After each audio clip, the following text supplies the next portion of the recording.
So here we are, new day, new thing to do. We're still in the Santa Fe area, and today we are at Bandelier National Monument. So we're gonna see like some cliff dwellings, and the people who made these or who used to live here, they were called the Anasazi, but I guess that means like ancient enemies in Navajo, so they replaced that term with just the ancestral Pueblo people. So that's what we're gonna get down on today, is go see some of the ancestral Pueblo people's cliff dwellings or homes and houses, and it should be pretty cool. So this is kind of the evolution of how these became houses.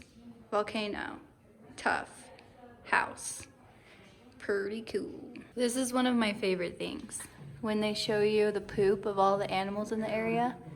I know that that sounds kind of gross, but like, it's cool to be able to see poop and be like, oh, that's where that came from. Anyone else? Anyone else feel that way? Caterpillar poop is a first. I've never seen caterpillar poop. Look, it's the same size as rabbit and deer. It is. Whoa, caterpillars poop the same size as little deer pellets? Weird. I wonder if like deer and rabbits do like, you know, they have like those pile of pellets, and like caterpillars have like one little pellet. Probably. Okay, this is by far one of the best models of Pueblos that I've ever seen. So you have to see this. Look at this. Can you see in there? Like, how cool. And then they just come out the rooftops. I don't know. I think it's awesome to have a model like this to be able to visualize it better. The trail starts off pretty nice. It's just a smooth path with nice trees. Okay, so as we walk, we have come up on our first thing, and it is called a kiva. So this was like a center of the community, and then they did like religious activities, but they also did like education stuff, and it's where like they made decisions and all that. So just kind of a gathering place for all of them. They would have these pillars or these like wood stumps. There's 6 of them. They would have been support beams because there would have been a roof over it with like mud and just different earthy materials that would have covered the structure, and they would have had a fire like in the middle with some ventilation areas coming out. I think both of those are ventilation, not 100% sure. And then there would have been like in the roof area an opening that they could have put a ladder down. So right there is a picture of like what that circle thing I just showed you, the kiva, would have looked like. Here we go. Main loop, long house, cliff dwellings. Let's do this. All right, going up some stairs. Lots of stairs. Okay, so not only are there a bunch of stairs, but there are a ton of these ladders too, which I think makes it really fun and interactive, but this place is definitely a workout. Okay, I don't know how well you can see this, but I'm in one of the things. Here comes Jonathan. It's pretty big. I think they built this ladder, these poles. So they used to, like the walls and stuff, they would have like mud and plaster, and then this is black because they would smoke this and make it black so that, because it's tough, which is really crumbly and would fall apart, so they would smoke this so that it would be more structurally sound and like wouldn't fall. Isn't that cool? And then they also would have like little things like this for like ventilation and stuff. So this is one of the houses that they like reconstructed, and they think it's a little inaccurate because instead of entering from the front, they think that they probably would have entered through the roof.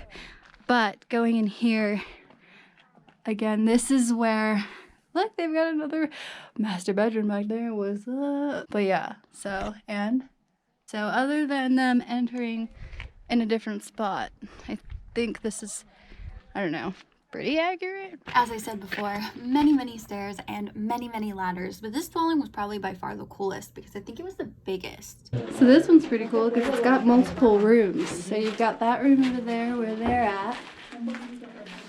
Then you've got the one Jonathan and I are in where we entered from. And then there's one right here and one all the way over there. And they all have openings to where you can like look out at the canyon and stuff. But check out this path. Okay, so we just came from these like really narrow stairs. I have to go back so I can show you around the corner. Look at that. So we came from these really narrow stairs. You get this awesome view, but it is so narrow. I don't know, I like this though. Isa pretty cool. Where'd you go? Oh, of course. So this is called Cave Kiva. All these things, I guess they're not called like cliff dwellings. They're called cavates.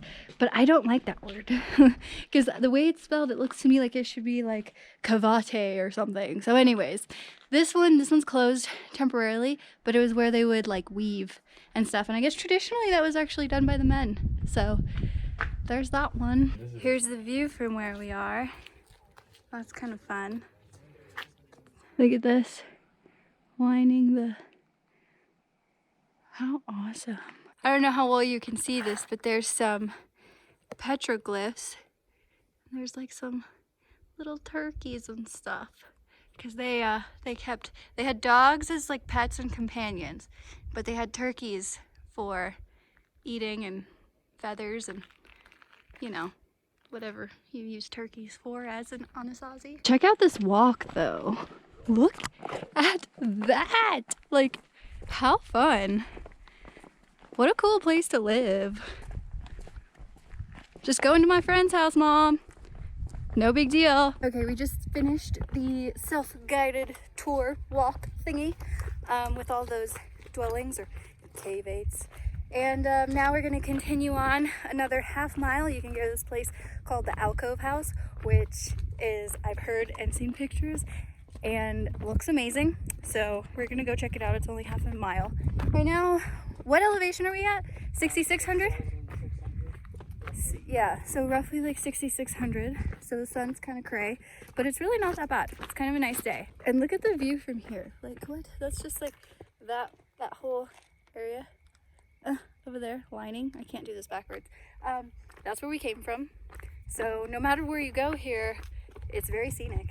All right, here we go. Alcove House. Turning right. We're doing it.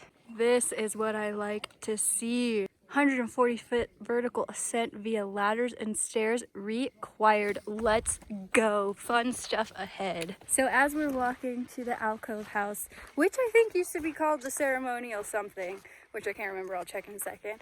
I have this song in my head that is really, really random, and I don't know where it came from. So there's that. Also, I didn't necessarily like read this, but I think that this place is called Frijole Canyon because they used to grow beans, squash, and corn here, like the Three Sisters. So I'm pretty sure that that's why it would be called Frijole Canyon, maybe. Also, while we sightsee, I've been looking for poop everywhere, any kind, and I've seen none. We're taking a break for some water because you can see those little tiny colorful things up there. Yeah, those are humans, and that's where we're headed. So, oh, I have to. Wait, can you eat these, or are these more for like color and I don't know. Let's see. Do they have seeds inside? They do. Ooh, they're kind of sticky. Interesting.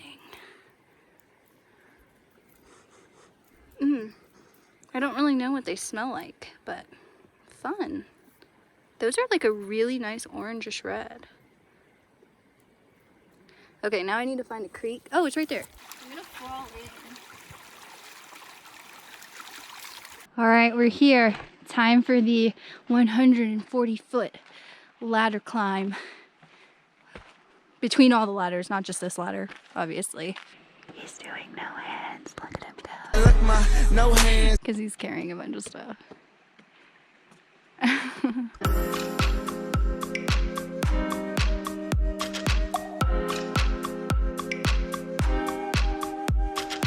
Here we go, more narrow little stairs. Like, look at this. It fits like 3 feet. Like that, not like measurement wise. Little slots, little slots.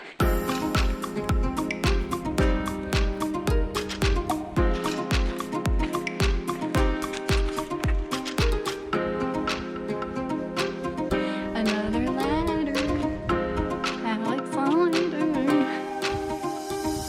And here's the view real quick if you just turn around. People can wait down there. You've got the creek over here, and then just the overall canyon, and then these faces. This one's kind of like at an angle, like a slant, like this way. So you're tilting to the right, which is very interesting as you climb this gigantic ladder. And then you look down and there's the canyon behind you. No big deal. Almost 7,000 feet of elevation, if not already. Oh, here you can see how the ladders are like attached. Whew. So there is like some safety measurements, precautions, all that good stuff. Woo, I made it. I made it.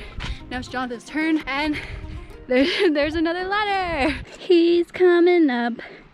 He wants the world to know he's at the alcove house. He probably doesn't care if the world knows, but whatever. And then finally we reached the last ladder. So here's where you come up from the stairs to the alcove house. You got these two little openings, not that lines it. And then over to your left, you got the kiva, and you got another little opening over there. That's about it. It is a really nice view though. So you're in kind of a cutout, but it's overhanging. It's got this overhang section, so it's nice and cool because it's in the shade. And then they've just got their kiva here. So here we go. Here's the alcove house / ceremonial cave back in the day. Now the fun part, getting to go down these ladders. Ooh, I turned around. I shouldn't have done that. I can't even talk. I'm like distracted because I'm just trying to make sure I don't like miss a step and then slide and like skid all the way down. I like that there's a lot of these creek crossings as we do the trail. So pretty. So up there is where we came from. There's the alcove house. You can see it. It's that big opening right there. The kiva's in there. That's the ladders that we took to get up. Who knows what these are called? You see them? I've never seen those in real life, so I'm like extremely excited right now, but I don't even know what they're called. Never seen Wild Wild West? But what is nature? Females of this large black wasp with orange wings will sting and paralyze a spider, then lay an egg on it so the developing wasp larva can feed on the spider. The tarantula hawk has a painful sting but is unlikely to use it on people. Trippy. So that was it for Bandelier National Monument. So fun. If you ever get the chance to go, I definitely recommend it. And since Santa Fe is probably only about like an hour-ish, 50 minutes away from Bandelier, we went ahead and went there to do some other cool, fun, but more roadside friendly type of attractions. First up was what some sources credit to be the largest adobe structure in the United States, which is the Cristo Rey Catholic Church.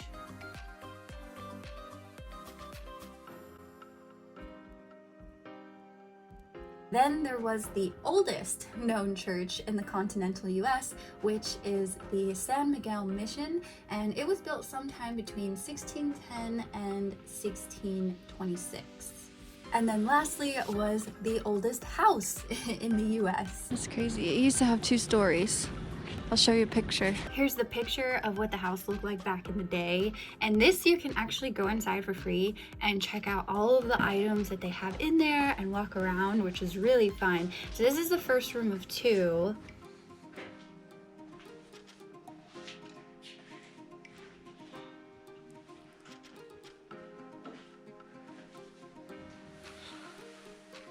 This is like as tall as I am. Can you walk through here? Do you fit? No, you have to duck. And then this is the second room in the oldest house in the US.